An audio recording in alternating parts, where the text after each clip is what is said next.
Aim right, achieve big at KR Mangalam University. सुबह 9:04 पर दिल्ली में भूकंप के ये झटके महसूस किए गए हैं। तो इस वक्त की बड़ी खबर, बड़ी जानकारी हम आपको दे रहे हैं। भूकंप के झटके दिल्ली एनसीआर में महसूस किए गए हैं, जिसकी तीव्रता 4.1 बताई जा रही है। हालांकि 9:04 का वक्त है जब दिल्ली एनसीआर में भूकंप के ये झटके महसूस किए गए। इस पर और ज्यादा जानकारी अभी आनी बाकी है, लेकिन जिन लोगों ने भूकंप के झटके महसूस किए, उन्होंने ये भी महसूस किया होगा कि किस तरह से पैरों के नीचे धरती लगभग 25 से 30 सेकंड तक थरथरा रही थी, हिल रही थी और बहुत तेज ये झटके महसूस किए गए हैं। तो इस वक्त की बड़ी खबर, बड़ी जानकारी हम अपने दर्शकों को दे रहे हैं। भूकंप के झटके दिल्ली एनसीआर में महसूस किए गए हैं, जिसकी तीव्रता 4.1 रही है। सुबह 4 मिनट पर यह भूकंप आया, जिसकी वजह से नोएडा, दिल्ली, गाजियाबाद के कई इलाकों में भूकंप के ये झटके महसूस किए गए। करीब 10 सेकंड तक भूकंप के ये झटके महसूस किए गए। मेरे सहयोगी अनामिका इस वक्त मेरे साथ जुड़ चुकी हैं। अनामिका, दिल्ली एनसीआर के अलावा गाजियाबाद, गुरुग्राम में भूकंप के झटके महसूस किए गए हैं। 10 सेकंड तक ये झटके महसूस किए गए हैं और क्या जानकारी आपके पास?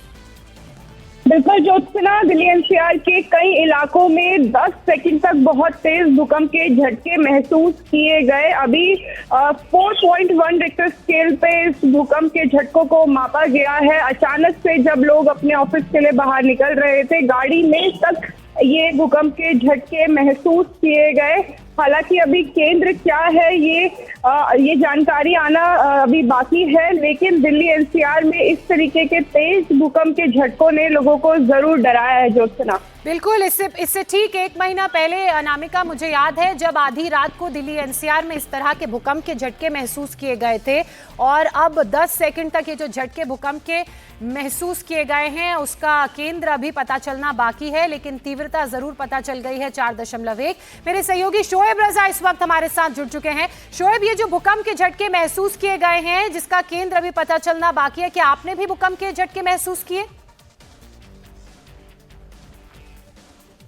बिल्कुल, देखिए हम सुबह से ही फील्ड पर है और कुछ ही मिनट पहले करीब 10 सेकंड तक ये भूकंप के झटके महसूस किए गए। और मैं इस वक्त, चूंकि जो सांसदों के फ्लैट है नर्मदा, गंगा, जमुना, सरस्वती, सेंट्रल दिल्ली में, यहाँ पर हूँ। ऊंची ऊंची इमारतें हैं और लोग यहाँ भी नीचे उतर कर भाग कर आए हैं।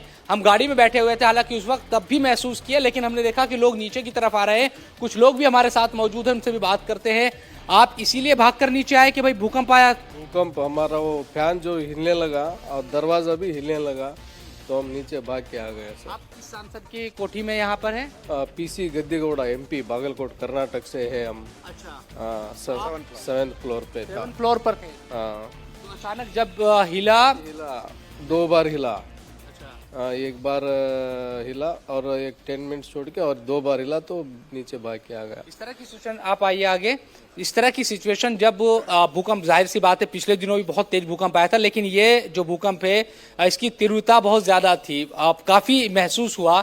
और आप देख रहे हैं कि ये सांसदों के फ्लैट हो या तमाम जो दूसरे भी फ्लैट है, इस तरह का जब भूकंप होता है तो एक चुनौती होती है कि नीचे तक भी आना बहुत मुश्किल हो जाता है कई बार। अभी हम तो आए से 2 दिन हो गया। अच्छा। इससे पहले तो पता नहीं चला।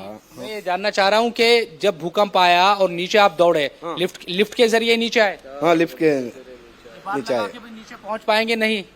कैसे? नहीं, थोड़ा अभी नहीं। लेकिन देखिए, इन लोगों को भी भूकंप महसूस हुआ। बहुत सारे लोग हैं और भी, और जगहों पर भी। और इसी तरह से हमने पिछली बार भी देखा था कि बहुत तेज झटके थे भूकंप के, और इस बार भी यकीनन बहुत तेज जो झटके हैं 2 बार महसूस हुए हैं।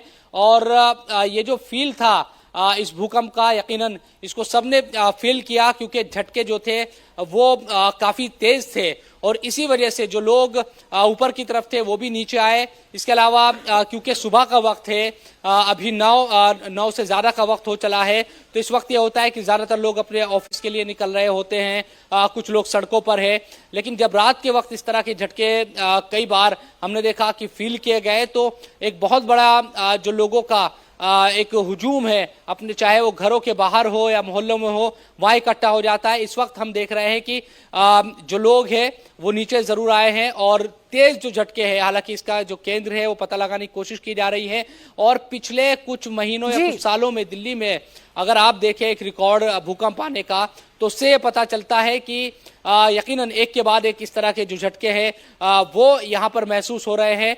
और बिल्कुल ठीक कह रहे हैं शोएब, पिछले महीने भी हमने देखा कि कैसे बैक टू बैक फ्रीक्वेंसी में दिल्ली एनसीआर और आसपास के इलाकों जिसमें हरियाणा पंजाब भी शामिल था, भूकंप के झटके महसूस किए गए थे। अनामिका इस वक्त हमारे साथ जुड़ चुकी हैं, बनी हुई है लगातार। अनामिका, अगर भूकंप के इन झटकों की बात की जाए और सेस्मिक जोन के हिसाब से दिल्ली एनसीआर और नॉर्थ के इस इलाके को समझा जाए तो सेस्मिक जोन 4 में आता है, यानी कि यहाँ भूकंप आने के चांसेस ज्यादा बने रहते हैं और यही कारण है कि बार बार इस तरह के भूकंप के झटके यहाँ लोग महसूस करते हैं।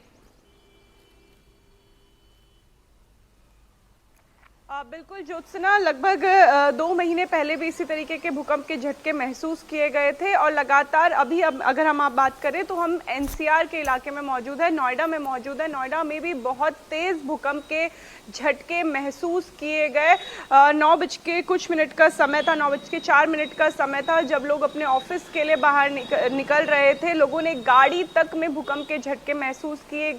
जो लोग ऑफिस में थे उनकी बॉटल हिल रही थी, पूरी बिल्डिंग हिल रही थी, जिससे लोगों में एक डर का माहौल भी पैदा हुआ। लेकिन ज्योत्सना, इससे पहले जो भूकंप आया था, जो दिल्ली उसका एपिसेंटर था, दिल्ली का धौला कुआं उसका एपिसेंटर था, इसीलिए ये डराने वाली बात भी है ज्योत्सना। और इस भूकंप की अगर हम बात करें जो 4.1 रिक्टर स्केल पे मापा गया है, रोहतक, भिवानी और गुरुग्राम में इसका सबसे ज्यादा असर देखने को मिला है ज्योत्सना। अब इस भूकंप से क्या कोई हानि हुई है, ये बात अभी निकल के सामने आनी बाकी है, लेकिन बिल्डिंग का हिलना, यहाँ तक कि चलती हुई गाड़ियों में ये भूकंप महसूस किया गया। बिल्कुल, चलती हुई गाड़ियों में भूकंप महसूस किया गया। मैंने खुद स्टूडियो में भूकंप के झटके महसूस किए। शुरू में अंदाजा नहीं हुआ भूकंप के ये झटके हैं, लेकिन जैसे ही खबर सामने आई तो ये रियलाइज किया मैंने कि भूकंप के झटके आ रहे थे।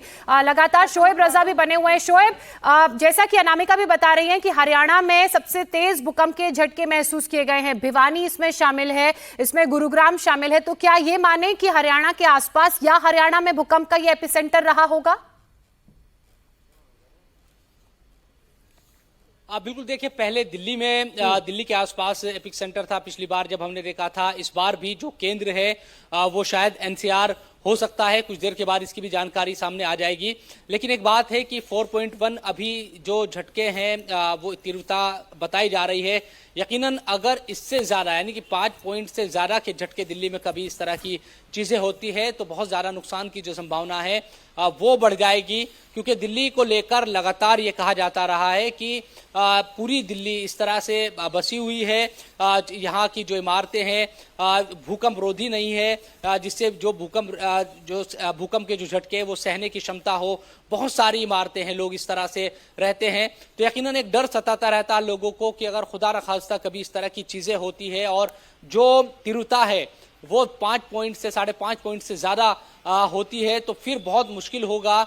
कई तरह की जो परेशानी है लोगों के सामने खड़ी हो जाएगी। अच्छी बात यह रही कि तीव्रता 4.1 अभी तक जो बातें सामने आई है 4.1 की आई है। जो झटके तो जाहिर सी बात है कि महसूस हुए, लेकिन किसी तरह की कोई जान माल की हानि की खबर कहीं से नहीं आई है, ये बहुत अच्छी बात है।